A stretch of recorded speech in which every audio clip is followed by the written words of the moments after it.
یا نہیں، اس کے برتر ہونے کا کوئی معیار بھی ہے کہ اگر وہ معیار پائے گئے تو انسان افضل ہے، اور اگر وہ معیار نہ پائے گئے تو انسان افضل نہیں۔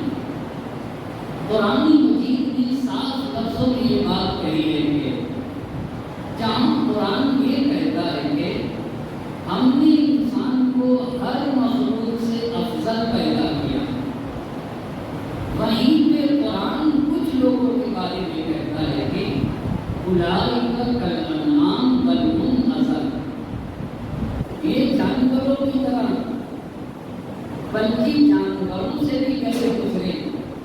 ابھی تو قرآن کے بعد انسان سب سے افضل ہے، اور یہاں قرآن کہتا ہے کہ کچھ لوگ جانوروں کی طرح بلکہ جانوروں سے بھی گئے گزرے، اور کہیں کے اوپر قرآن کچھ لوگوں کے لیے کہتا ہے کأنہم خشب مسندہ، ان کی مثال سوکھی لکڑیوں کی طرح ہے جسے دیوار سے ٹیپ لگا کر کے رکھ دیا گیا۔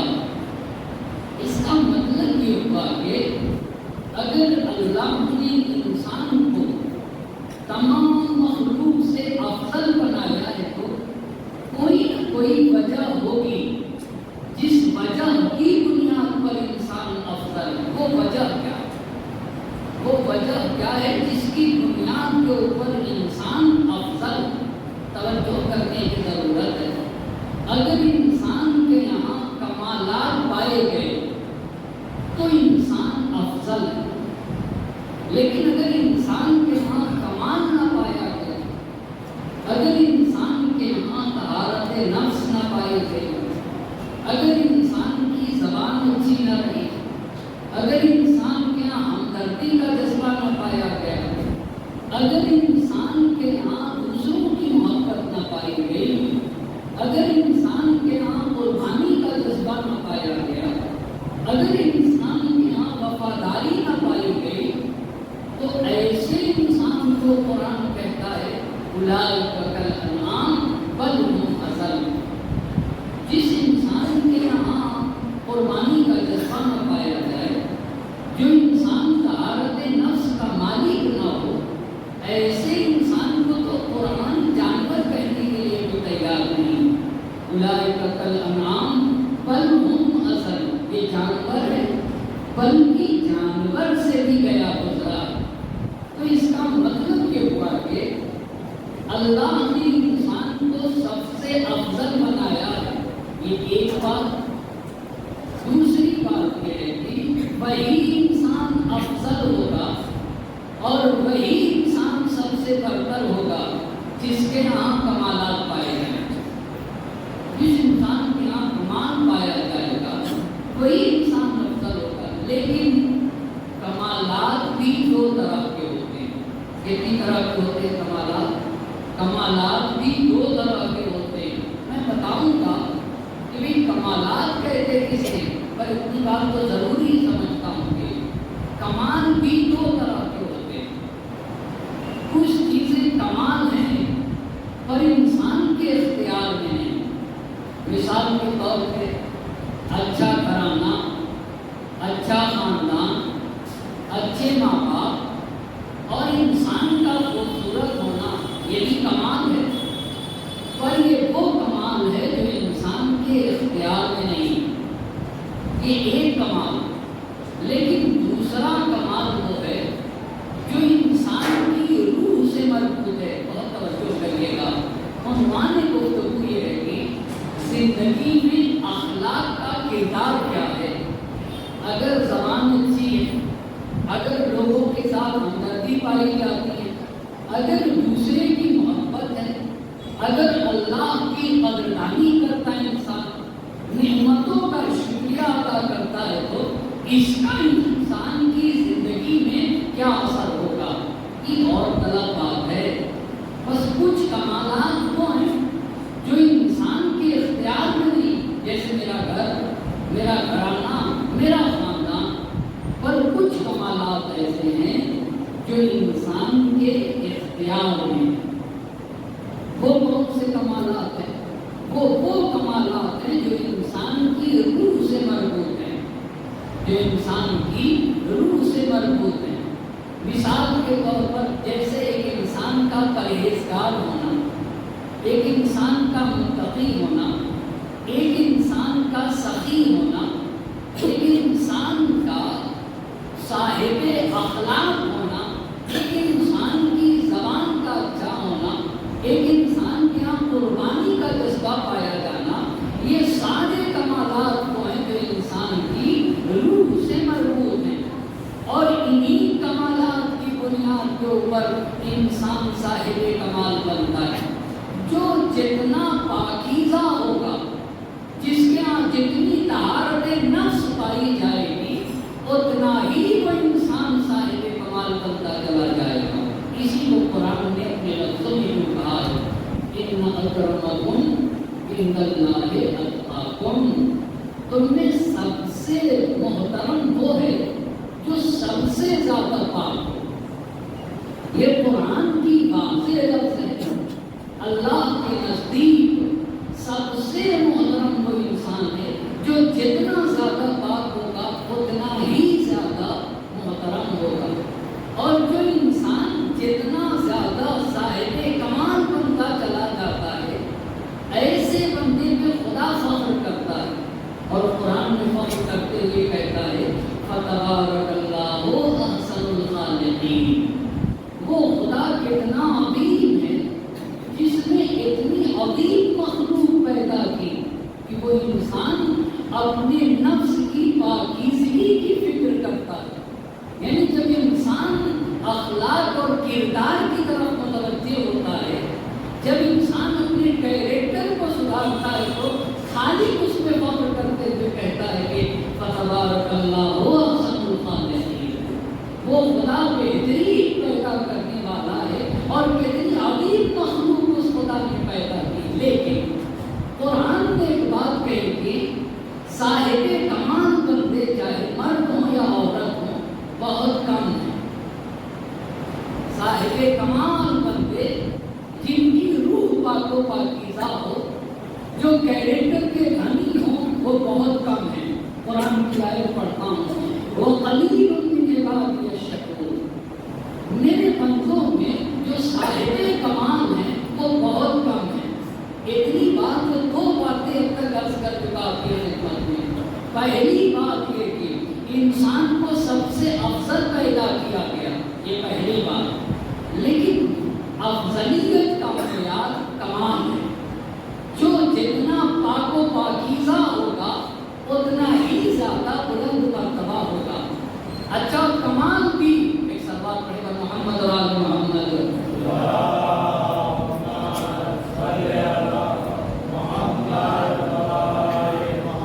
ایک اور سوال پڑھیے گا محمد اور آل محمد۔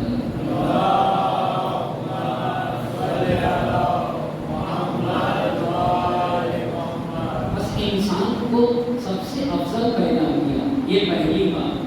دوسری بات یہ کہ وہی لوگ افضل ہیں جو صاحب کمال ہیں، جن کی روح جتنی پاک و پاکیزہ ہے وہ اتنا ہی صاحب کمال اور بلند مرتبہ، چاہے وہ مرد ہو یا عورت ہو، چاہے وہ مرد ہو یا عورت ہو۔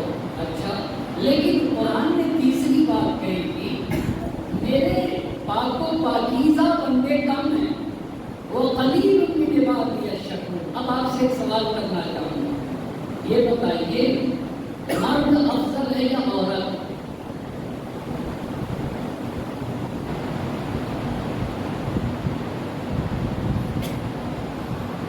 مرد ہونا افضل ہونے کی دلیل ہے اور عورت ہونا پست ہونے کی دلیل ہے۔ اور دوسری بات یہ کہ دوسرا سوال، ہر انسان کیا دو چیزیں پائی جاتی ہیں؟ کتنی چیزیں پائی جاتی ہیں؟ دو چیزیں، ایک ہے جسم اور دوسری چیز کا نام ہے روح۔ آپ سے پوچھنا چاہوں گا، میل اور فیمیل، میل اور فیمیل، مذکر اور مؤنث، جسم ہوتا ہے یا روح ہوتی ہے؟ بتائیں،